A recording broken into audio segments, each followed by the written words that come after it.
3 months after my father died, I sat in Mr. Dalton's law office watching my brother Mitchell slide papers across the mahogany table. The afternoon sun cast long shadows through the blinds, striping his face in bars of light and dark that seemed almost prophetic. His manicured fingers pushed the document toward me with the casual cruelty of someone dealing cards in a game he'd already won. "Dad left everything to me," Mitchell said, "and he wouldn't even look me in the eye." His voice carried that same dismissive tone he'd used since we were kids, when he'd tell me I was too young, too small, too unimportant to matter. The house on Maple Street, all the savings accounts, his entire truck collection, the investments, even the contents of the safety deposit box. Everything of value is mine. My sister Pauline sat beside him, nodding like one of those dashboard puppets, her blonde highlights catching the light as she bobbed her head in rehearsed agreement. She clutched her designer purse against her chest like armor, her wedding ring throwing tiny rainbows on the wall behind her. "It's what Dad wanted," she added, her voice pitched high with false sympathy. "We have to respect his wishes, Joanna." Mr. Dalton, our family lawyer for 20 years, the man who'd handled my parents' divorce, who'd been at my wedding, who'd sent flowers when Brody was born, adjusted his wire-rimmed glasses and confirmed what felt like a knife to my chest. "The will is completely legal, properly witnessed and filed. Your father was of sound mind when he signed it 2 years ago." He pushed his own copy toward me, his liver-spotted hands trembling slightly. "You're mentioned here, Joanna. You receive his book collection and his wristwatch." Books and a watch.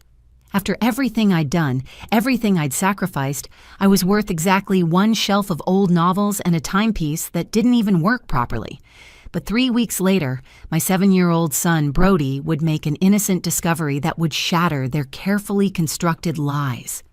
Hidden in my beat-up Honda, tucked beneath a seat where only a child's toy could lead him, was the evidence that would expose a betrayal so calculated, so heartless, it would destroy our family forever. My name is Joanna Reeves, and this is the story of how my own brother stole my inheritance, how my sister helped him do it, and how a child's pure curiosity brought justice when the entire legal system had abandoned me. This is about more than money or property. This is about a father's final wish, a daughter's unwavering love, and the moment when truth crawled out from the darkness where greedy hands had tried to bury it. Mitchell thought he'd won that day in Mr. Dalton's office, sitting there in his $2,000 suit while I wore the same black dress I'd worn to Dad's funeral because it was the only nice thing I owned. He thought his real estate connections and smooth talking could erase 38 years of devotion, could rewrite the story of who had really been there for Gordon Reeves in his final years. He was wrong. What Brody found wasn't just a piece of paper. It was my father's voice from beyond the grave, his final attempt to protect me from the very betrayal he'd seen coming. Dad always said that truth has a way of surfacing, like cream rising to the top or oil separating from water. Natural laws that can't be denied forever, no matter how hard someone tries to shake the bottle and keep things mixed up and murky. That day in the lawyer's office, watching my siblings divide up a lifetime of memories like they were splitting a check at dinner, I felt completely powerless.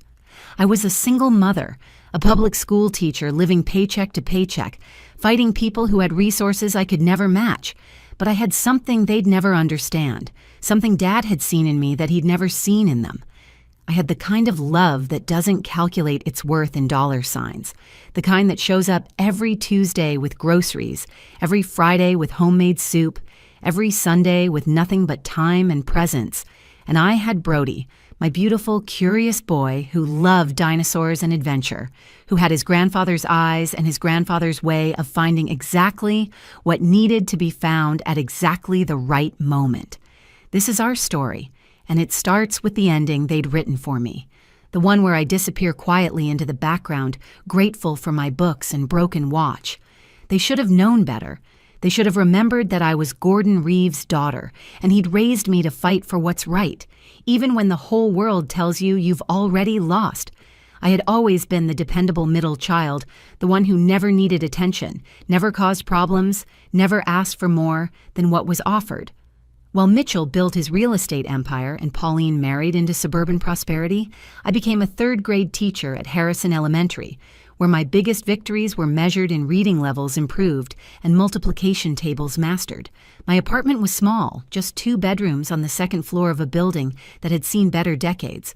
But Brody and I had made it home. His artwork covered the refrigerator, transforming the old appliance into a gallery of dragons, spaceships, and portraits of us holding hands under rainbow skies. Gordon Reeves had been more than just our father. He was the backbone of our family's story.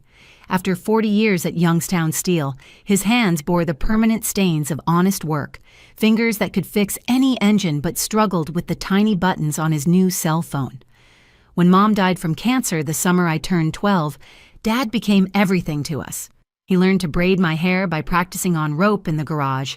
He sat through Pauline's ballet recitals, recording every pirouette on a camcorder he could barely operate. He cheered at Mitchell's football games, even after Mitchell quit the team to focus on his business classes.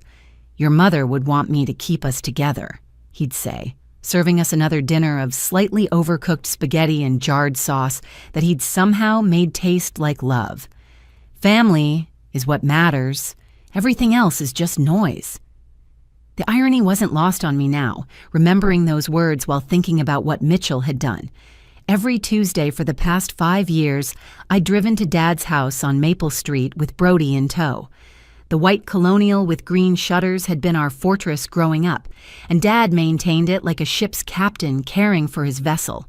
We'd arrive with groceries, always including the strawberry ice cream he pretended he didn't want, but always finished, the whole grain bread his doctor insisted on, and the gossip magazines he read but claimed were for me. "Joey's here," he'd call out to no one in particular, using the nickname he'd given me when I was 5 and insisted on wearing his work boots around the house. "My best girl's here." Brody would run straight to the garage, where Grandpa kept his collection of classic trucks. 5 beautiful machines from the 50s and 60s, each one restored with patience and pride. Dad would lift Brody into the driver's seat of the blue 1957 Chevrolet, his favorite, and they'd pretend to drive across America, describing the mountains and deserts they'd see along the way. "When you're older, this one's going to be yours," Dad would tell Brody, ruffling his hair. "A man needs something built with real steel, something that lasts." Mitchell visited Dad maybe once a month, usually when he needed something, a signature for a reference letter, a loan he'd definitely pay back but never did. Stories about Dad's working years that he could use to charm clients, proving he came from authentic American stock. He'd stay for 30 minutes, always checking his phone, always mentioning a meeting he couldn't miss.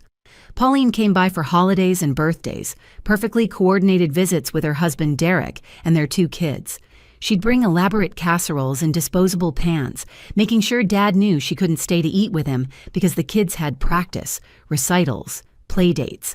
Her life was scheduled in 15-minute increments, and Dad got exactly 2 of them. But Friday nights were ours, mine and Brody's.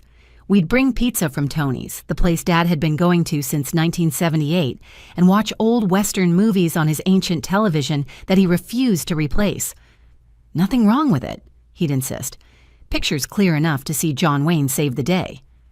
Dad would sit in his recliner with Brody on his lap, explaining why the cowboys were heroes, how they protected people who couldn't protect themselves, how they stood up for what was right, even when they stood alone.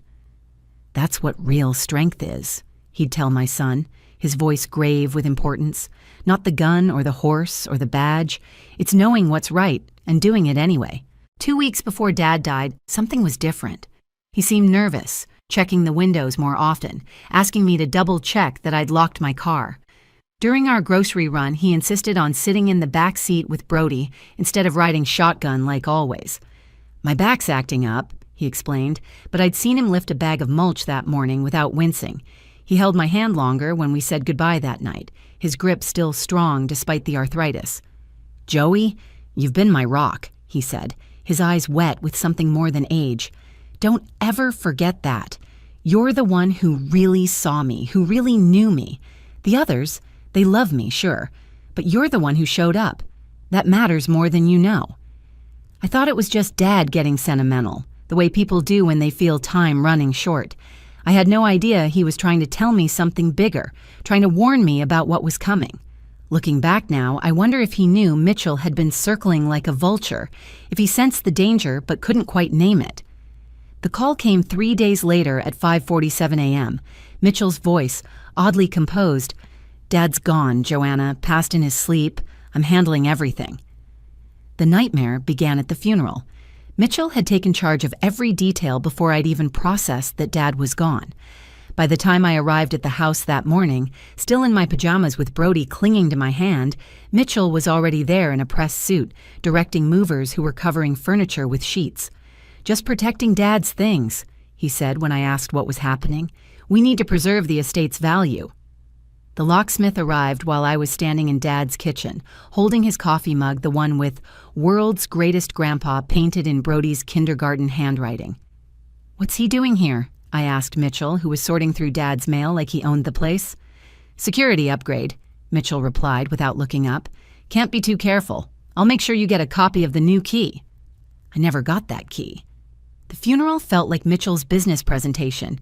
He delivered a eulogy that sounded like a LinkedIn profile, talking about Dad's work ethic and fiscal responsibility, never mentioning the bedtime stories or the Saturday morning pancakes or the way Dad cried every time he watched It's a Wonderful Life. Pauline spoke about family traditions, reading from index cards Mitchell had apparently approved. When I stood to share my memories, Mitchell actually tapped his watch and whispered, "We're running over schedule." 3 weeks later came the meeting that shattered my world. Mr. Dalton's office smelled like old leather and disappointment. The walls were covered with certificates and photos of him with local dignitaries, all watching as my life fell apart. Mitchell sat at the table like he was closing a real estate deal, a folder of documents spread before him with colored tabs marking different sections. "According to this will, dated 2 years ago," Mr. Dalton began, his voice carrying the weight of legal finality, "Gordon left the bulk of his estate to Mitchell. The house, valued at approximately $400,000, the savings accounts totaling $320,000, and the vehicle collection assessed at $90,000. My stomach dropped through the floor. "That's impossible. Dad would never do that." "There's a provision for Pauline," Dalton continued as if I hadn't spoken, "a $20,000 education trust for her children, and Joanna, you're designated to receive your father's personal library and his Timex wristwatch." The watch that hasn't worked since 1987? I couldn't breathe properly. Dad had $800,000 in assets and I get a broken watch? Mitchell finally looked at me, his expression crafted with false sympathy. "Dad made his decisions based on capability, Joanna. You're a single mother living paycheck to paycheck. What would you even do with that kind of money? Dad wanted his legacy protected, invested properly, used to build something meaningful." "Meaningful?" My voice cracked. "I spent $5,000 of my savings on Dad's medications when his insurance wouldn't cover the new prescription. I drove him to every doctor's appointment for 3 years. I was there every single Tuesday and Friday, Mitchell. Where were you?" "Running a business," Mitchell shot back. "Creating value. Not everyone can live in the past, playing house with Dad like you're still 12 years old." Pauline shifted uncomfortably in her chair, her fingers twisting her pearl necklace. "Joanna, this is hard for all of us, but Mitchell says Dad was thinking about the family's future. You have to understand, your situation, being divorced and struggling financially, Dad probably thought Mitchell could better manage things. My situation was taking care of our father while you two were too busy to show up." Mr. Dalton cleared his throat. "The will is properly executed, witnessed by 2 employees at Mitchell's office. Unless you have evidence of a more recent will or can prove undue influence or mental incapacity, this document stands." Witnessed by Mitchell's employees? I stood up so fast my chair scraped against the floor. How is that not a conflict of interest? "They're neutral parties with no stake in the estate," Dalton replied. "It's perfectly legal." I spent the next 2 months drowning in impossibility. Every lawyer I consulted wanted a $5,000 retainer just to review the case. "Without concrete evidence of fraud or a more recent will," one attorney told me bluntly, "you're looking at a costly battle with maybe a 10% chance of success. Your brother filed everything properly. The paper trail is clean." Mitchell had already started his victory lap. He sold Dad's 1959 Ford pickup to a collector for $30,000, posting photos on Facebook of the bittersweet moment of letting go of family history. He hired contractors to renovate Dad's house, gutting the kitchen where Dad had taught us to cook, tearing out the garden Mom had planted the year before she died. "He's erasing us," I told Suzanne one night over coffee, while Brody played with his dinosaurs in the living room. "He's erasing every trace of who we really were as a family." "What about Dad's safety deposit box?" Suzanne suggested. "Maybe there's something there?" I laughed bitterly. Mitchell cleared it out the day after Dad died, said it only contained some old bonds and Mom's jewelry, which he's safeguarding for the family. Extended family chose sides without choosing sides. At my cousin's birthday party, my aunt pulled me aside and said, "Honey, you need to accept that your father made his choice. Mitchell's always been the successful one. It makes sense."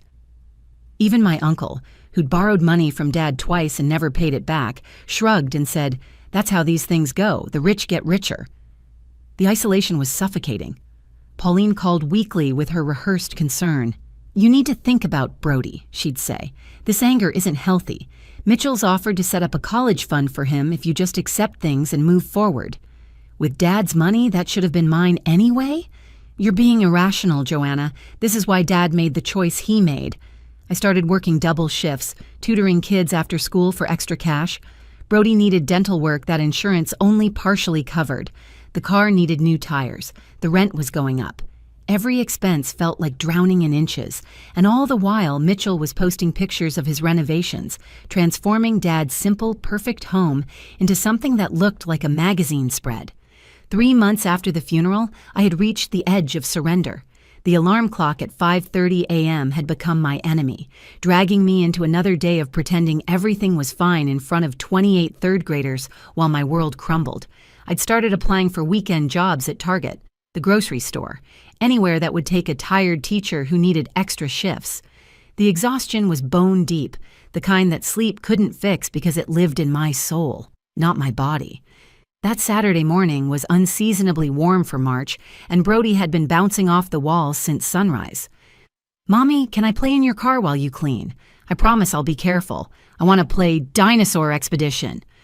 "Sure, sweetie," I said, handing him his basket of plastic dinosaurs. "Just don't mess with the radio settings and don't unbuckle your booster seat."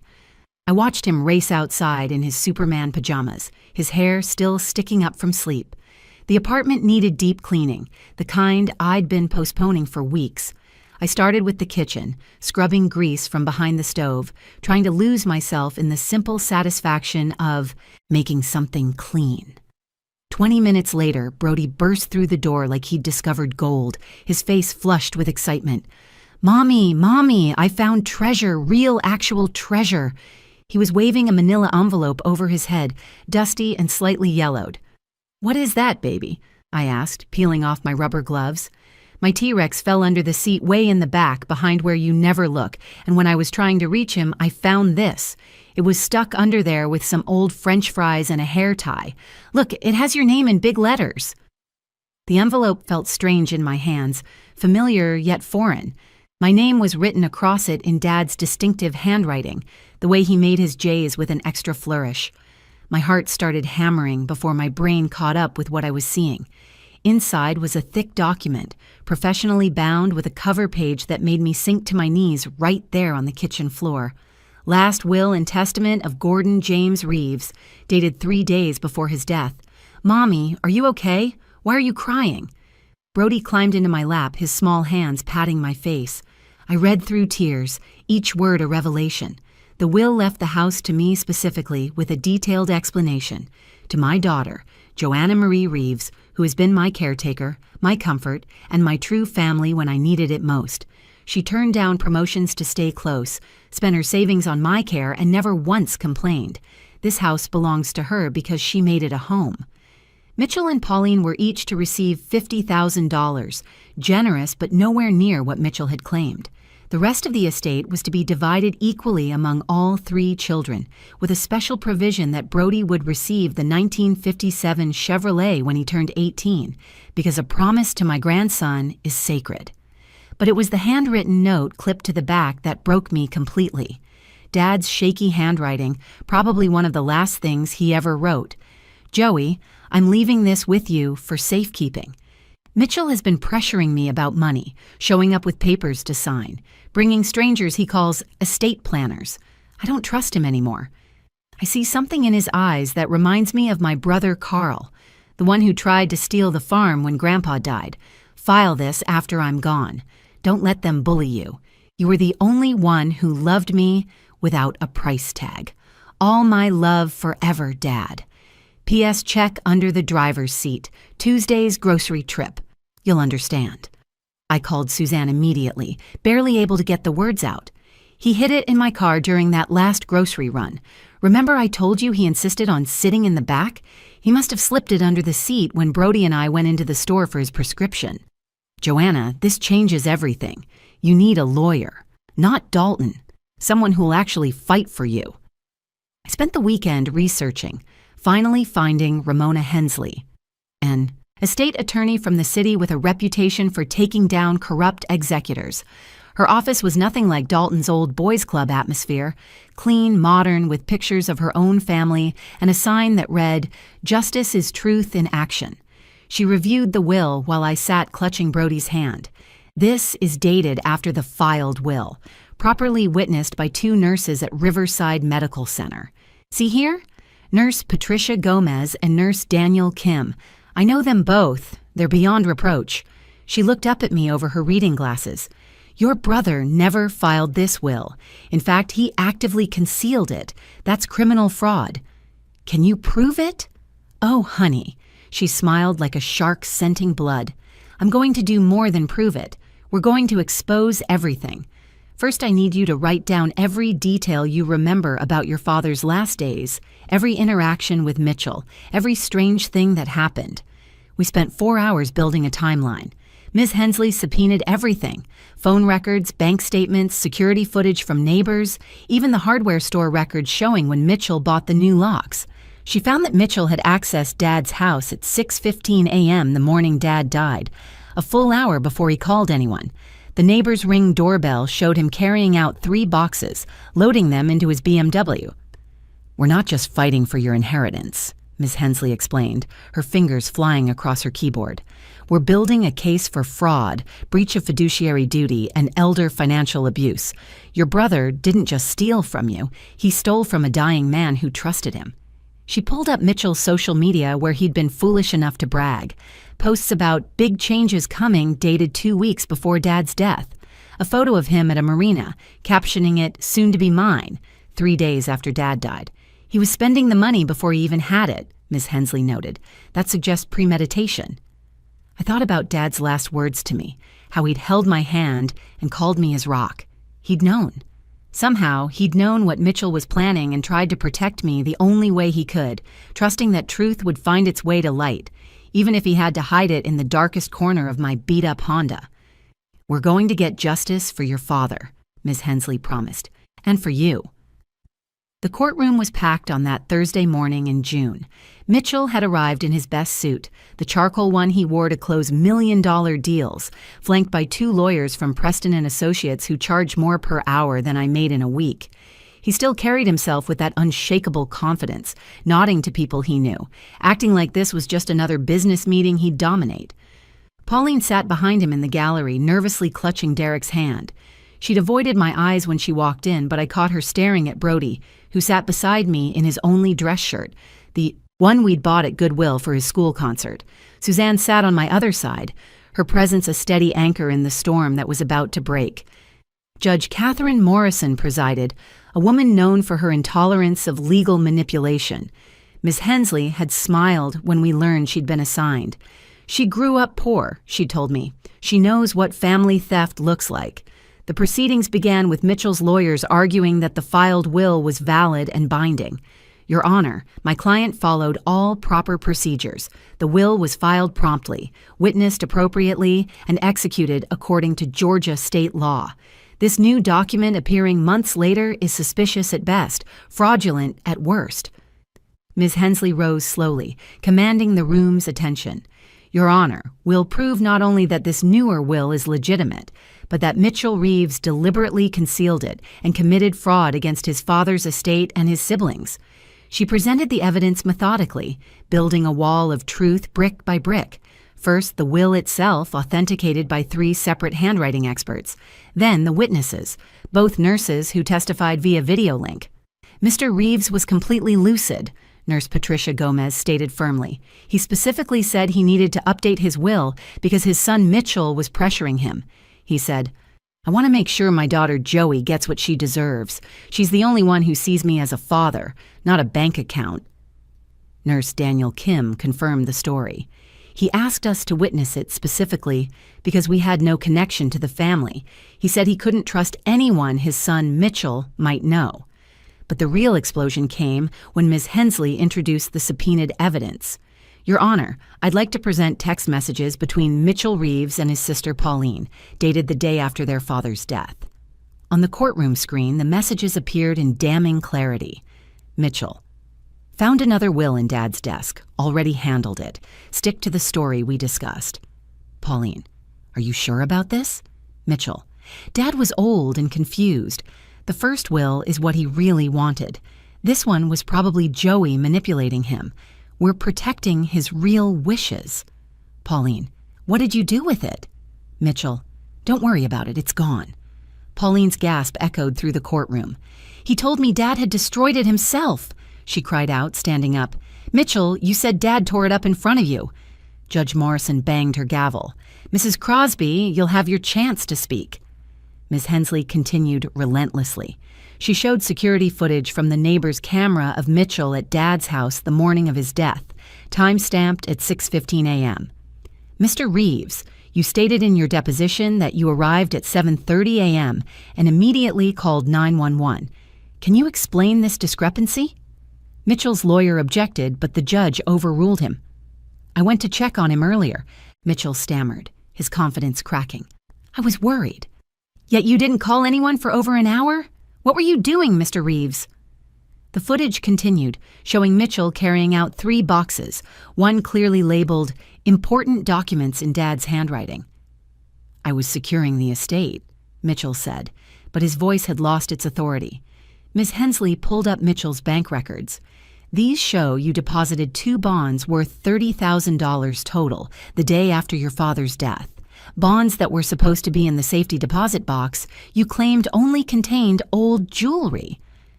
Those were gifts from Dad given earlier." "Then why?" Ms. Hensley asked, producing another document.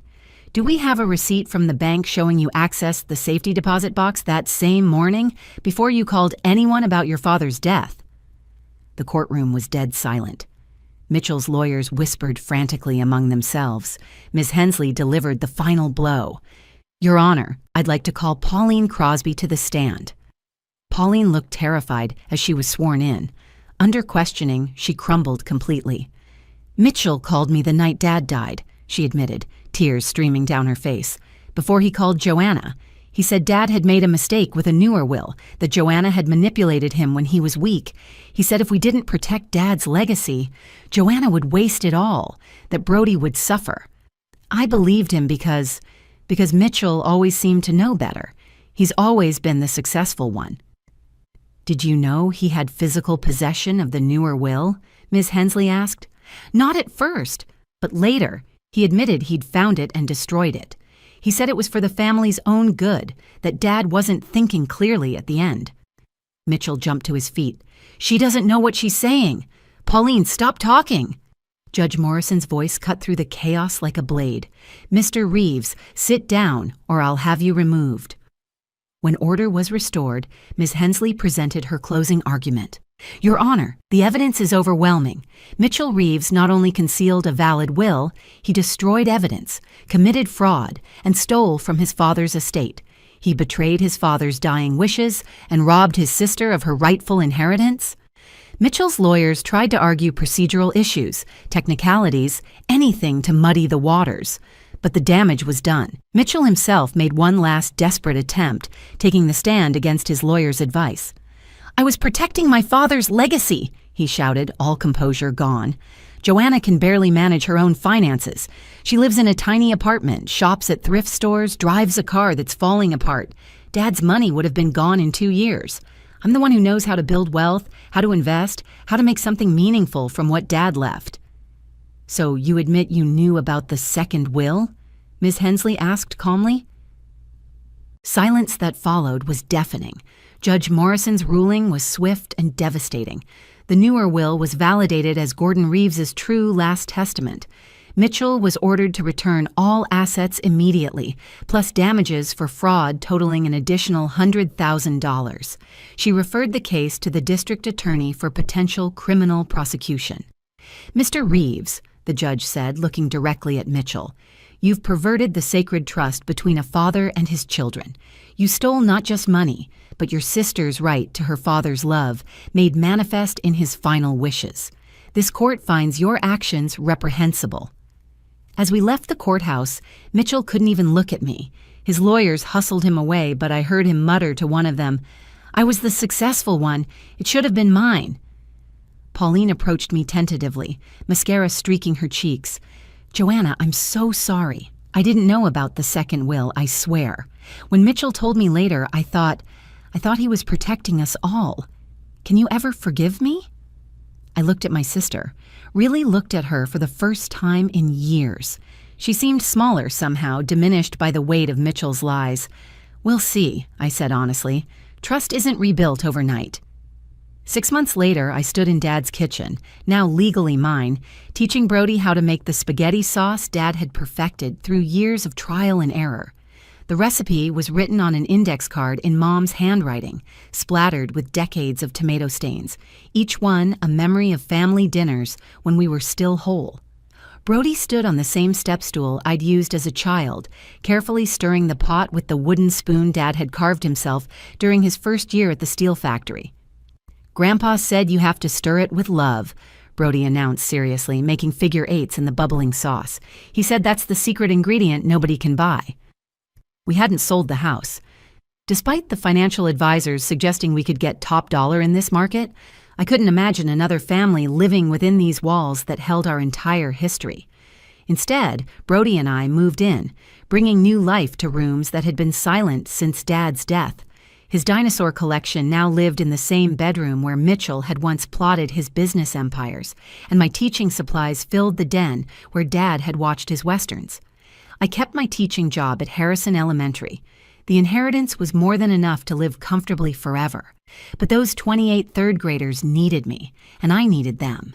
I needed the normalcy of spelling tests and reading circles, the genuine joy of a child finally understanding fractions, the pure honesty of 8-year-olds who didn't care about money or wills or family betrayal.